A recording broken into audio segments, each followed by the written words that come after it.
Okay, that's our princess. Okay, so Mercy. Okay, so this is the new iPhone that we're using at my job.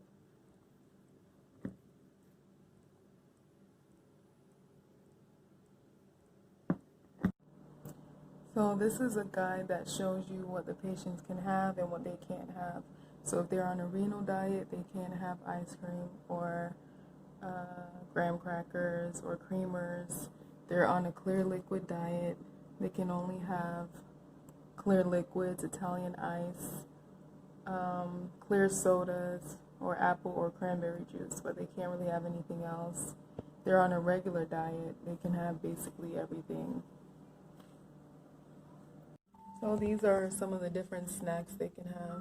TV dinners, ice cream popsicles, Italian ice, and toast.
All right, you guys, so I'm gonna take this to my living room because I try to vlog at work, but it's just not always possible with how busy it gets. Like for a typical shift, like a 12-hour shift, when it's busy, you're basically walking around for almost 12 hours. Like, you know, call lights going off, and then sometimes when you try and sit there and chart, you can't even chart, you know. So minus your 30-minute break that you get, sometimes you don't get a chance to take those two 15-minute breaks you're supposed to get. So typically you get a 30-minute break and two 15-minute breaks, but you know, sometimes you don't get all those breaks. You know, you take your 30 and you call it a day. Some people don't even take their 30-minute break. So, you know, for me to try and vlog while, you know, I'm just like super tired running around, it's just, it doesn't happen. Okay, so typically when you come in the hospital, you basically clock in, and then after you clock in, you go with your team, like whoever you're working with for the night, the nurses and techs you're working with for the night. You do a circle up meeting, and some people call it roundup. You know, there's different names that different hospitals use. We call it circle up. And basically, you know, you just get a debriefing from the charge nurse, which is like the head nurse in charge for the night. And you know, she tells you, you know, what's going on, like what happened during the day and things, you know, you're supposed to watch out for throughout the night. You know, just important information, like a little team meeting before you get prepped for madness. Okay, so after that, then we go and we get a report from the tech before us. So you have an assignment, you know, you get the assignment sheet and it shows you like what side you have, and you know, the tech before you is going to give you a little debriefing on what happened throughout the day. So basically, you know, we're supposed to do the reports at the bedside, you know, so basically we go door to door, you give the report on each patient, you introduce yourself, and you basically, you know, get prepared for your night, okay? Yes, the perfect trapeze. Thanks to me.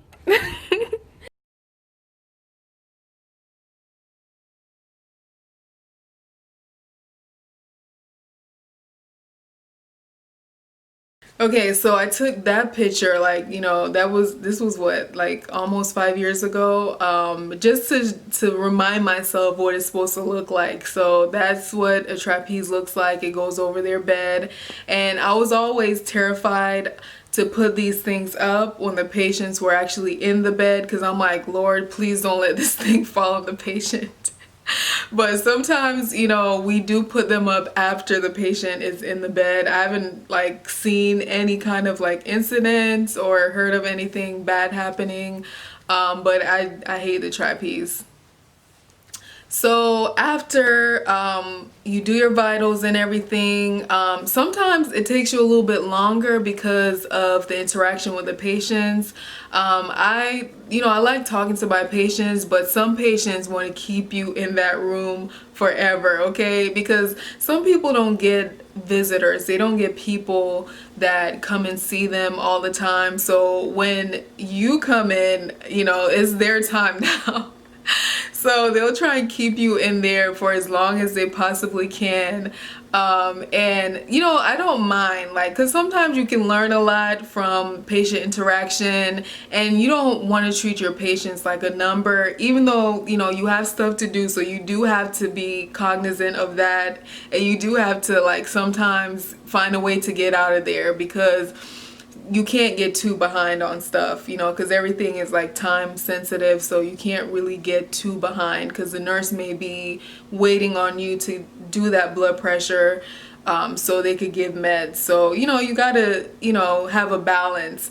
But particularly, I had a patient that was blind, and she couldn't feed herself. She had a disability also, but she was getting really frustrated, because sometimes when people have illnesses, they get frustrated and they kind of project that on you, and it's not really about you. Like, you have to not take it so personal. Now, I don't condone like tolerating disrespect from patients, because some people can be disrespectful, but there are times when you have to be sympathetic to certain patients that really aren't being disrespectful, but they're just frustrated because of their situation, because sometimes when you're sick, everything hurts, you feel terrible, and people are waking you up to do blood pressures or give you meds. It gets irritating at times.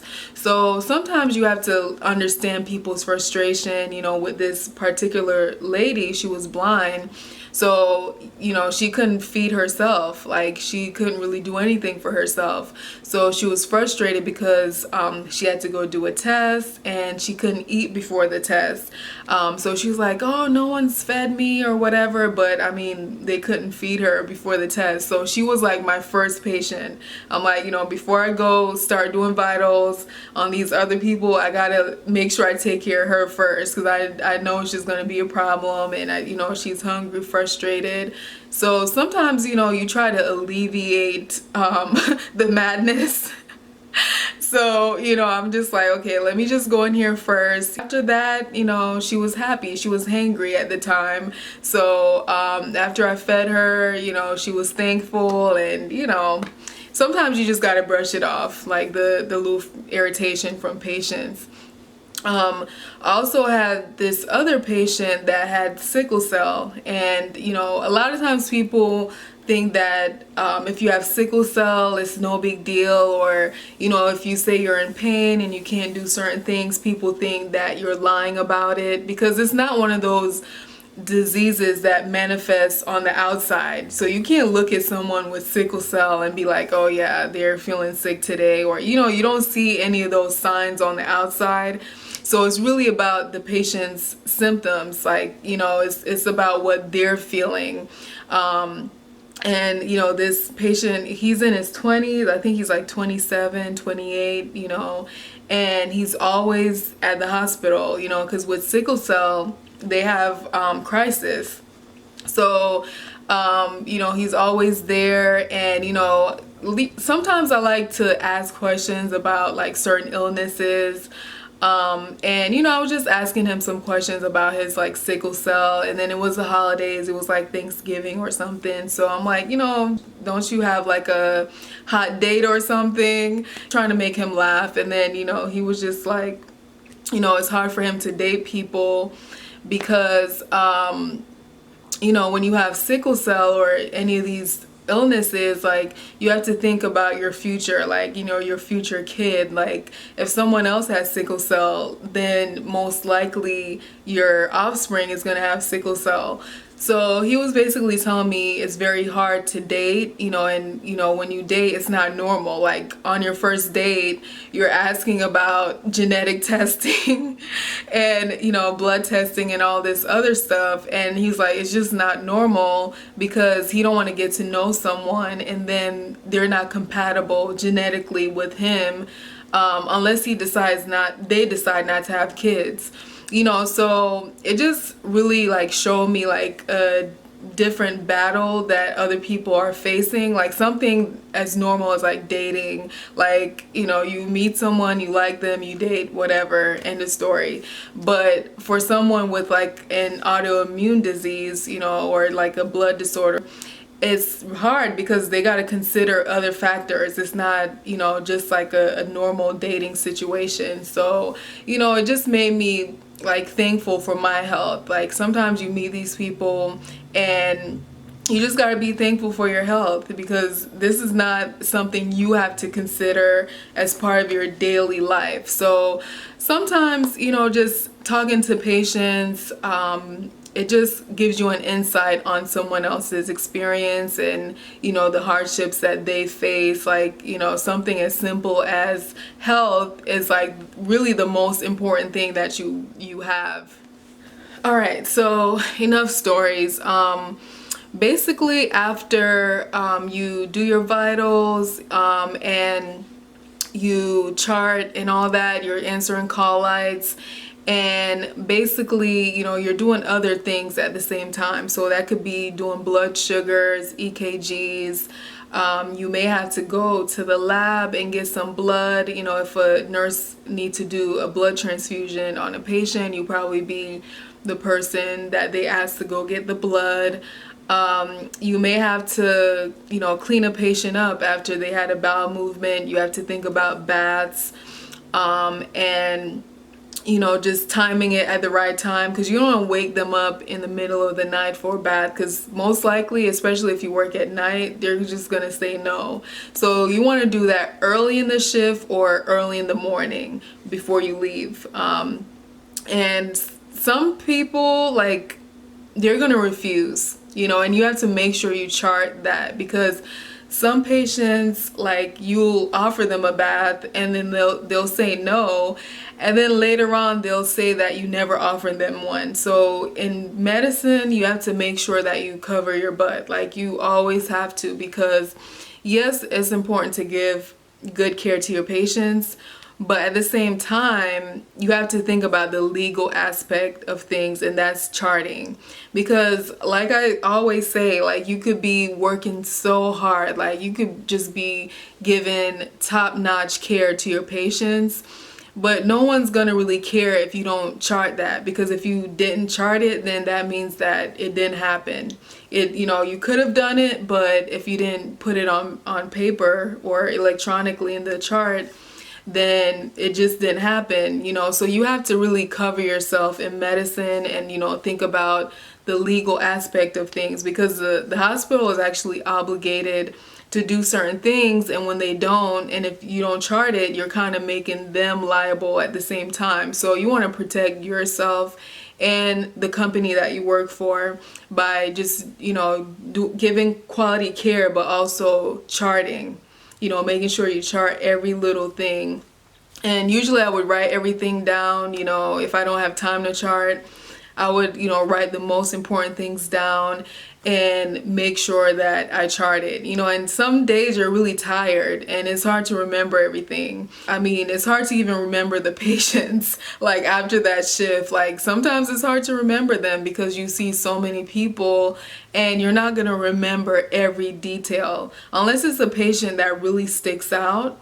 You're not going to remember every single detail, even the next day.